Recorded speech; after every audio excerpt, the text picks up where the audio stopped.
Everyone's face is buried in their smartphones these days, but the popularity of these devices could be changing humanity in some very fundamental ways. Jean Twenge is a professor of psychology at San Diego State and the author of iGen, Why Today's Super Connected Kids Are Growing Up Less Rebellious, More Tolerant, Less Happy, and Completely Unprepared for Adulthood. Jean, thanks so much for joining us. Thank you. Who are the iGen generation? So iGen is those born roughly 1995 to 2012. So they're today's 5 to 22-year-olds, and they follow the millennial generation.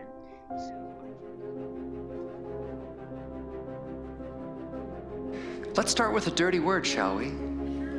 Pandemic. As we transition out of the last pandemic, we're entering a new pandemic of addiction. That might be the most pervasive addiction in human history. Scary part is, the world has yet to even acknowledge that this addiction exists, despite it being all around us and fueling our current mental health crisis.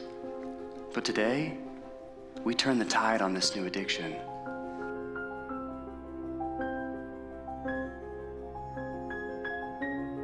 It happens every single solitary year.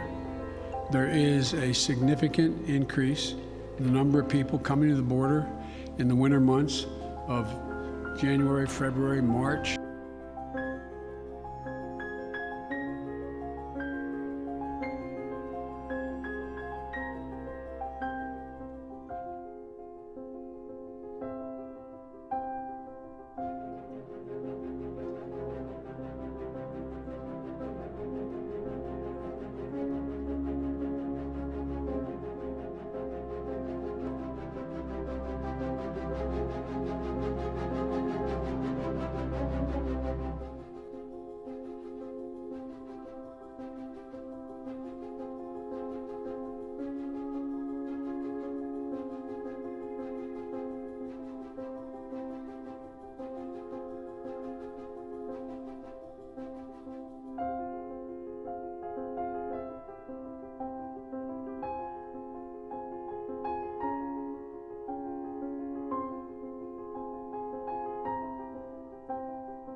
A nation gasping for oxygen. But this is not India, this is Nepal. The country on the roof of the world is the size of the Maritimes, with a population of almost 30 million. Its daily case numbers threaten to surpass anything Canada has seen.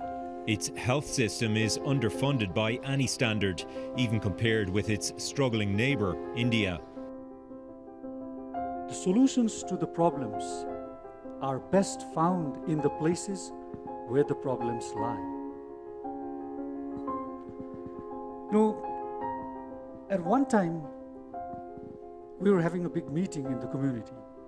We were talking about improving the access to healthcare amongst the villagers that were being served by our health center.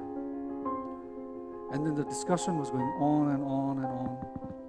We had lots of lofty ideas. And then slowly, one of the villagers stands up and says, "But sir, there is no bridge that connects a lot of different villages with your center. The old bridge that used to be there is already broken." That caught us by surprise. It was a remarkable insight to us. We had never thought of that. And then, in collaboration with the local community and with our partners in Nepal, outside Nepal, we managed to build a bridge.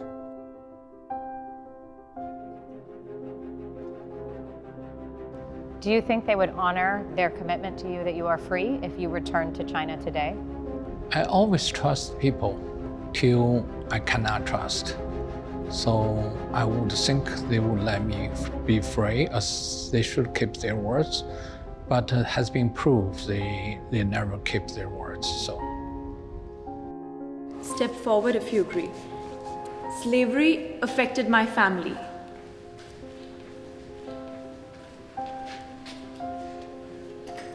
So to go back to slavery and talk about post-traumatic stress disorder, it has never stopped. So there is no post. What my great-grandparents were teaching my grandparents, who taught my mother, who taught me, came from what they learned through slavery. So there's a lot of fear, a lot of insecurity, a fear of society, a fear of law enforcement. So slavery has made a major impact where the low self-esteem is consistently reoccurring. As a black woman, to the history of, grand oil painting, and why did I like it so much? Because I associated it with a kind of power, like a kind of a masculine power that goes hand in hand with, exploring new worlds and colonizing them. I wanted to find out why I was so into this power relationship, or why I felt that this kind of painting wouldn't have me there. So I put aside the brushes for a while.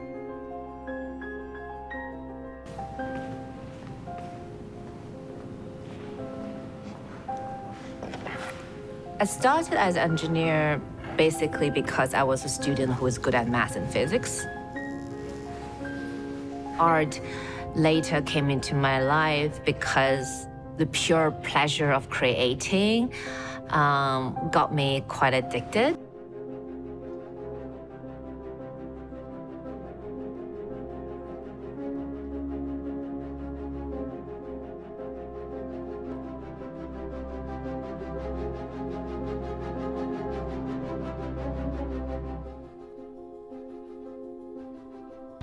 Alrighty.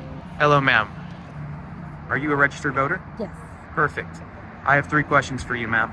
In what ways has the government worked for you?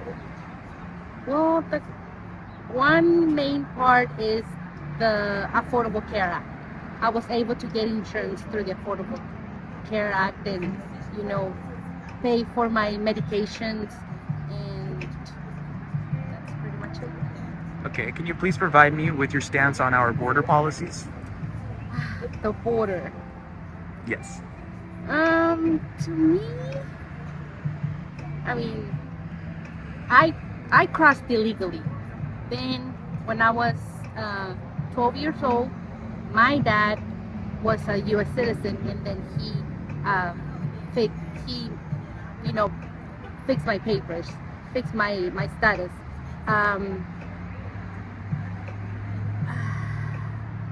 It's hard because I understand those people that are at the border, but I don't know, they shouldn't be just let them come in just like that without, making sure that they're not criminals back in their country. Because you never know. See, now we have all these things that are happening here. It's not easy to come the legal way, because there is no way unless you have, like a sponsor. But there needs to be, something needs to be checked. They cannot just, we're gonna call somebody that, that can, we can get their information, and we'll give you an appointment next year. Sure. To see if you qualify. No. Not like that. And what is your opinion on systemic racism and its relevancy within certain atmospheres? There is systemic racism everywhere. All right. Awesome. Thank you so much for your time. Thank you.